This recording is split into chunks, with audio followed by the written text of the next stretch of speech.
welcome to my YouTube channel. Welcome. So I was live on Instagram. Today is Sunday the 5th of March. I was live on Instagram, but I keep having this issue with my phone. I don't have my iPhone 13 Pro Max with me currently, so I'm using another of my iPhone, and the phone is not letting me be like, I'm unable to go live successfully on Instagram for as long as I'm supposed to, for like maybe like an hour. 15 minutes into the live session ends. So I tried going live today. I even made an announcement that I was going live. I tried going live today, Sunday. It didn't work. It happened again. I think I'm having issues with my iCloud. iCloud is I need to upgrade my storage, and I've tried, but the Nigerian factor is happening to me. I tried international cards. I've tried a dollar card. I've tried cheaper. I've tried so many means to upgrade my storage, but it's not working. And I told myself that instead of me to just say, oh no, this thing did not work, let me record this session and upload it on YouTube. So that's why you're here. Thank you for coming to YouTube. Yay. So let's start. So the purpose of this live session is to explain from my own experience, the reasons why bridal hairstylists don't scale. What do I mean by scaling? So what do I mean by scaling? Scaling in business means you're able to increase your revenue, you're able to increase your profits, your income quickly. You're able to do it quickly, you're able to do it fast, you're able to do it better than the way you've always been doing it. So I know if you're a bridal hairstylist, you're watching this, you make money. Scaling in business as a bridal hairstylist means you're making revenue, you're making income that is higher than what you were making before. So say for example you were making 200,000 naira every month as your revenue, as your income as a bridal hairstylist, but when you are scaling, let's say you make like 1 million naira in a month, let's say you make like 400,000, you've made double of what you normally would make before. Do you understand? So that's what it means, like for you to say someone is scaling as a business owner. Sorry, I'm looking at the wrong part. I think I need to look here. I'm used to doing live sessions, so yeah, I'm new to this YouTube thing. Okay, so 3 reasons why. I think I have a bonus reason, but let's get to the end of the video first, then I'll decide if I need to give out the bonus. 3 reasons why bridal hairstylists don't scale. Why their businesses don't scale. Number 1 reason, I said this yesterday too, because yesterday I went live. I said you copy what other people are doing without knowing the strategy behind what they're actually doing. It's one thing to go to someone's social media page, look at what they are doing, and you start doing it. Do you understand? And then it's a different thing when you see what this person is doing and you understand the strategy behind it. That's where the result that this person is trying to achieve, you also achieve that result. But if you come to someone's Instagram, just check and realize that, oh, this person posts like this person, for example, let's say the person posts 20 times a day, and that's where you want to come. You want to start posting 20 times a day. You're not going to get the result. Why? Because you don't have the strategy. There's a strategy behind what you do. I shared this in one of my previous live sessions last year, 2022, that you need to have a strategy as a business owner. Don't just be running your business like that, yeah. There's a strategy. Businesses that are succeeding, businesses that are going far, they have strategy. So don't do what someone is doing. Don't copy what they are doing on their social media page. Don't copy what they are doing on their with their business without understanding the strategy behind it. Do you guys understand? So so that's it. That's one. The second reason why businesses don't scale is they take you as a business owner, you're taking advice from people who are not where you want to be. Why would you be taking advice from your mom who doesn't even know what it takes to run a business? Why are you taking business advice from your aunt who doesn't even have it? She has never had a business. Maybe she even had a fashion business, but the challenges that a fashion business owner will be facing, they look different from what you as a bridal hairstylist would face. Don't take advice from people who are not where you want to be. Take advice from people who are there. Say for example, I've been running exam with all humility. I've been running my business and succeeding for 6 years. if you like where I'm at currently, obviously I pray that everyone, especially my students, grow bigger than where I am currently. That when they are 6 years in business, their results will be bigger than what I was able to achieve in 6 years. That's my prayer for everyone. My mom prays that prayer for me. Everybody, even my spiritual parents, they pray that prayer for me. And I believe that should be the prayer for everybody. If someone is my student, I see that person as my baby, as someone that I need to help to grow. So I pray that same prayer that you helped you. Do you understand that they grow as well? So if you want to grow beyond if you want to grow to the point where this person have gone to, you need to learn. Do you understand? You need to take advice from such persons. I was using myself as an example. I've been doing business for 6 years. Let's say you just started last year. You've been doing it for 1 year. It takes a lot, especially in Nigeria, to run a business for 6 years. It takes a lot. I'm talking close, going to 7 years now. By April this 2020 should be 7 years if I'm not mistaken. It takes a lot to run business like that. Do you understand? So people who have been able to do it successfully, go and learn from them. Now, how do you learn? How do you take advice? How do you learn from them? Sometimes you may not have access to the person physically, like one-on-one. You may not be able to, get advice from them. Currently, most people that send me messages on Instagram DM, I actually respond. Do you get? But sorry, I keep saying do you get? Like, I need to learn how to stop that. It's just my way of asking if you understand, if you're following. So one way that you can do that is to book a session with them.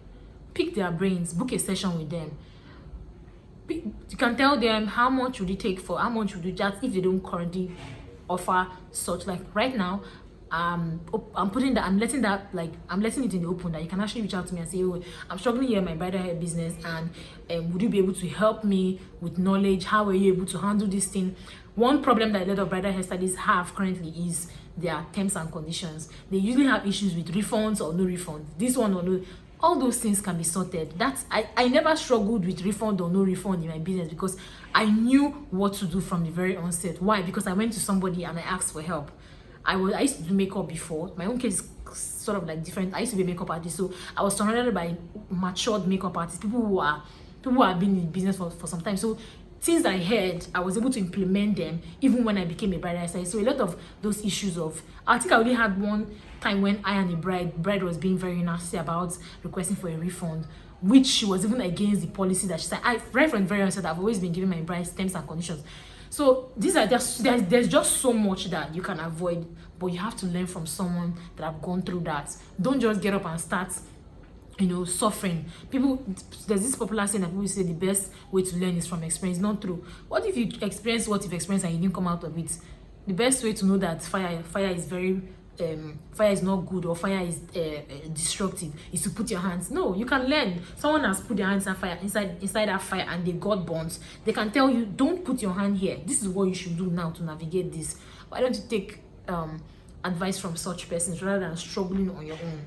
So take advice from people who have gotten to where you want to get to. Take advice from them. Don't take advice from just random. You want to pay for a class. Your friend is telling you why you won't pay for that class. Go YouTube. Your friend does not run a bridal hair business. Your friend doesn't, probably doesn't even run a business. So your business should be treated as a business. Should be serious. So that's one. That's number two. Sorry. The third thing is, or the third reason why bridal hairstylists don't scale in their business is they don't have a plan. I did this for the first 3.5 years, if I'm not mistaken, when I was running my business. I was just doing my business. There was never a plan. The only plan that I had was I need to be able to, rent a studio, rent a shop. The Nigerian thing, do you have a shop? I just wanted to get that take it off my list. Like, that was literally like the major plan that I had. And it meant that I had a small mind. My mind, I couldn't see far. When I started seeing far, after I think this happened for like 2 years, when I started seeing far, like when I'm talking about far, I'm not talking about being I'm not talking about being the most popular bridal hairstylist. I'm talking about far, like running a business that will run smoothly, building a team. Like, there's just so much. I want my business name to be known in so and so place. I want my business name to be a household name. You can't talk about bridal hair without mentioning Divas Like Prayer. I'm talking about thinking far, like really far. When I started saying far, I knew that I needed a plan. Don't run your career. Don't start this career without a plan. Every career under normal circumstances, we're supposed to have a career plan. There's what we call a career plan. You can look it up on the internet. You're supposed to have a career plan. What's the career plan that you've created for yourself? What's that what have you mapped and said, you know what, by this time I should have gotten past this milestone? You need all of that so that you don't struggle, so you don't get tired along the way. You know, sometimes like for me currently, I'm not really I have a studio where we install wigs, because with bridal hair comes wigging. With bridal hair comes with the whole wig thing, because brides use wig. So I have a our outlets, we install hair. I've gone to a point where I'm tired of that. If you check my Instagram page currently, I have not been posting a lot of installation. I only post the ones I've done with my brides, because I'm tired of it. I just want something more, like this redundancy. There's something called redundancy. When you keep doing something over and over, you just get tired of it. No matter how much it's paying you, you lose interest. Except it's paying you like maybe 10 times of what. For example, I used to make 10,000 naira from every install. Except maybe it's giving me like 50k. That's when I'll be motivated. Otherwise, no. But do you know what happens? It doesn't mean I don't want to do hair. It doesn't mean I don't want to be a hairstylist anymore. It just means I want to pass this milestone and get to the next one in my career. So you need a career plan. You need a map. That's the third one. Then the fourth one, this is going to be like a bonus, right? If you've watched to this point, this is a bonus for you. The fourth one, which is a bonus, is you don't have the right pricing strategy. Oh my god. And I'm going to dwell on this a little bit. When I started doing bridal hair, I'm going to give you guys like my own story. When I started doing bridal hair, I think there was a time I initially started charging for wedding hair 6,000 naira. This was way back in 2016. That was a long time ago. To 6,000 naira. From 6,000 naira, I upgraded to 15,000. From 15,000, it moved to 25,000. From 25,000, it moved to 30,000 naira. Now, back then, 2016, 2017, 2018-ish, that rate, 2019, it was fine, because the economy of Nigeria was better than the way it is currently. It took me until this is 2023. It took me until 2022, which was early last year around February, for me to tell myself, you know what, I'm going to double this price or even triple it. Then what I did, I actually tripled the price, because when I sat down and checked my pricing strategy in terms of how much do I actually make as profits, considering the costs that I've paid for, considering the cost of running the outlets, considering I factored in a lot of things like expenditure. We have, if you write down what your business makes, like your finance, if you're very good at your finance, you know you have income and expense. When I calculated my expense, I realized that I was shooting myself on the leg, because the profit margin was too slim. What do I mean by profit margin was too slim? It sounds like I'm being greedy. No. When I say profit margin is too slim, if you are a business owner and you've run a business for quite some time, there comes a time when you will need a substantial amount of money for the next level to carry out projects. When I needed to carry out projects, I realized that there was not enough money. There was not enough money, and it's quite disturbing, because I mean, like, Divas Apparel is a known wedding hair brand, especially in Port Harcourt, Nigeria. So there ought to be, I don't want to start calling figures, like I don't do that most of the time. This is going to be on YouTube. I don't want to start calling figures. So I expect, say for example, I want to carry out, let me just do this. Say for example, I want to carry out a project that will cost me 8 million naira. Why can't I just say 8 million naira? Let's withdraw. And I've been working for let's say 8 years. I'm just using the 8 million. And I've been working for over 4 years. Do you understand? I'm a known wedding hair. It's not supposed to be. It's so wrong. Like, it's so wrong that you can't carry out a project of 8 million naira and you've been working for how many years? The pricing, the profit margin is too slim. It's like you're just working to pay bills, working to eat, working to get by. Nobody in their career, nobody in their business should just work to get by. What I mean get by is you'll be able to put food on the table, maybe buy some basic things for yourself, maybe own one small car. No. If you really are doing what you are doing as a career, this is a career. I know there is a business aspect of it, right? But it's also a career, and that's one thing we need to understand. When it dawned on me that this is a career and it ought to show in my life that, okay, this, do you understand? It ought to be. I just knew that, oh no. I started checking and I realized that my pricing strategy was wrong. A lot of us, the reason why we are afraid to price correctly is because we think people will not pay. The truth is, let me tell you the very truth. When I tripled my rates, it affected my business for a while. It did. For some months, it affected my business. People were not forthcoming as they used to be, because I mean, it even helped me. I really like that happened, because I'd gotten to that point where I wanted everybody that is booking Divas Apparel to be booking based on the value that they were going to get, not based on that she's easy, she's cheap. Do you understand? Like, she's easy in terms of price, like she's cheap, just book. No, I wanted clients that value me, because that's when you get to that point that you start wanting clients to pay for your value, pay for your words, and you start attracting those clients. You start realizing that you're not having all those clients that used to give you drama, that used to be if you tell your client, man, this is not the best frontal for you to use for this wedding, I think you should get it through this vendor, or I sell this, I have this, which is another thing that as a bride, I want to talk about scaling. This topic is quite long, which is another thing. You tell them, I have this for sale, I've been able to provide this to my bride, and I think you should patronize, buy this, purchase this frontal from me, or purchase from this vendor. Tell her, just all of those things. They listen to you because they know that they have this understanding that this person knows what she's doing. They can see your value. I have had so many of those kind of clients. Do you understand? Like, a lot of my clients right now, they come from referral. My clients always have come through referral. I've not done any ads of any kind, billboard, PR, or anything that I've brought in customer. It has been word of mouth. But the kind of clients I'm getting right now are people who, when their friends tell them to, they tell them she is good at what she does. You will not be stressed. When it comes to your wedding, you should not be stressed. She'll tell you everything. They go as far as attend their bride, she'll tell you everything you need to know. So you don't have to stress. So they will not even be hard. I know. I didn't know that. They will even tell them, is my client, I don't have that screenshot again. She told me it's like the process of booking me, it was easy. Everything she needed to know. She didn't have to come back some days later to ask me, what about this? Everything was there was so much clarity, and she said she had confidence booking me. Like, there was this, no, this has to be the person. So that's one thing that we also need to know. That's the fourth one. So let me end it. I don't want this to be really long. This is about 15 minutes, if not more. I think this is more than 15 minutes from what I'm saying. So yeah, so I hope that you guys have been able to learn something from this, right? I would have shared more if I was live, but I'm recording.